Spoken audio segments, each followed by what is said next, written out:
Vegetarian and vegan sources for protein. Now, this one can be in two camps. You can go down the all natural route, which is like beans, lentils, broccoli, if you count that as protein. And then you have the vegetarian sources such as paneer or Vivera, or any of the stuff like Linda McCartney's range, or the corn mince, or the corn sausages, all that type of stuff. And below there's a cheat sheet that shows you all of those that you can choose from, either the plant-based stuff or you can go more the fake meat style. Now, both are absolutely fantastic. The goal and the aim of protein is really quintessential in your results in long-term health and for your ability to stay full and all of the lovely stuff that protein gives you. Now, the differences between how plant-based stuff is marketed is obviously going to be towards the vegan movement, and a lot of people are going to try and tailor their approaches to be able to sell to this audience. Now, the reality is that 30 grams of protein from broccoli is not the same as 30 grams of protein from either the cheese or the dairy or the meat sources. Protein is broken down into things called amino acids, and amino acids there's loads of them that we don't even need to know, but there's so many of them that different profiles that you'll get one profile of amino acids in cheese, and you get one profile in broccoli, and you'll get another profile in meats, and different meat will have different profiles. And the quality of meats will get different profiles as well. Now, when you're looking at muscle stimulus, muscle protein synthesis, and which of your amino acids are going to be great for the transformation that you're trying to go through now and look after your health and fitness, leucine is going to be the biggest one. Leucine has this ability to increase this muscle protein synthesis, which is like the turnover rate of muscle.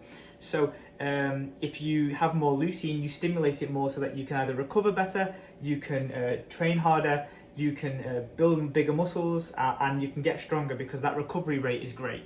Now, plant-based stuff doesn't have a lot of leucine, very, very minimal, which means that whilst you get 30 grams of protein, it's not going to be 30 grams of effective protein.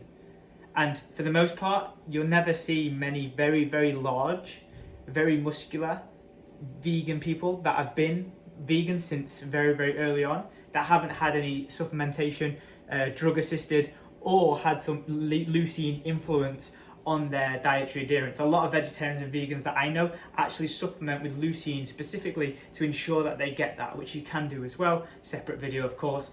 But just for this one, you have to have a variety of different sources that you enjoy.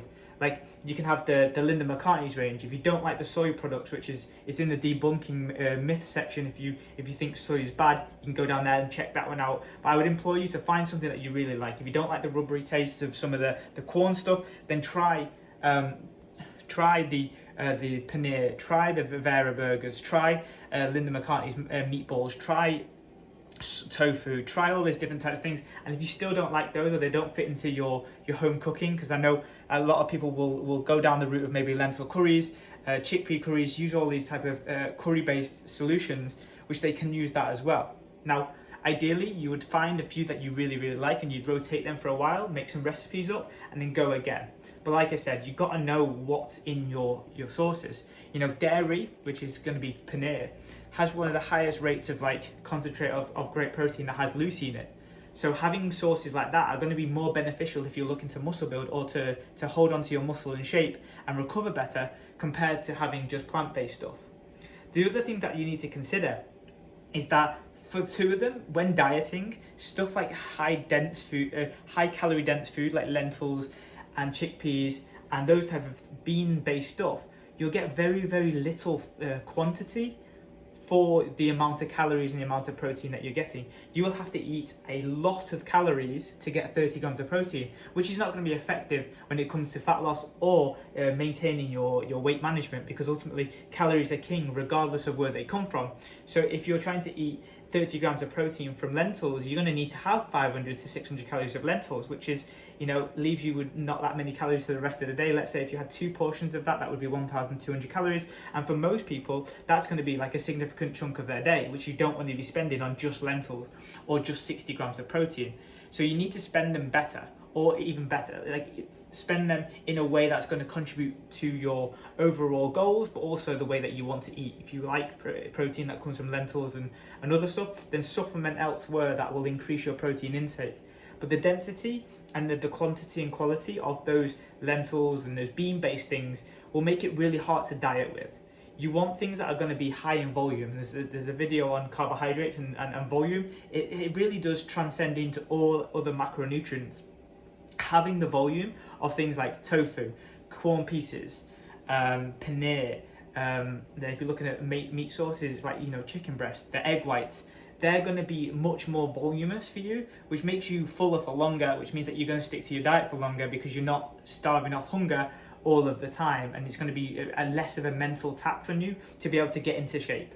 So you need to have a think about which way you want to go. Look at the quantity, look at the quality, look at the plant-based solutions if you like that, look at some recipes and try corn, the soy, the mince, the Linda McCartney's, the Rivera stuff. Try them all so you get a good understanding of how they are. And ultimately, if you don't like them, don't just give them up.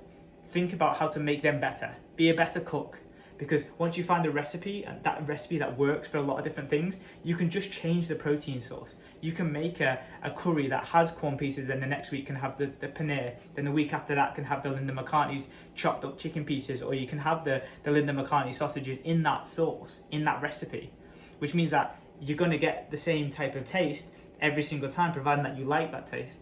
So vegetarian, vegan protein sources, there's plenty of them. Check the cheat sheet below to have a full list of them, and make your choices wisely based on volume, the way that you like it, and how well it's going to give you and serve you for protein versus calories.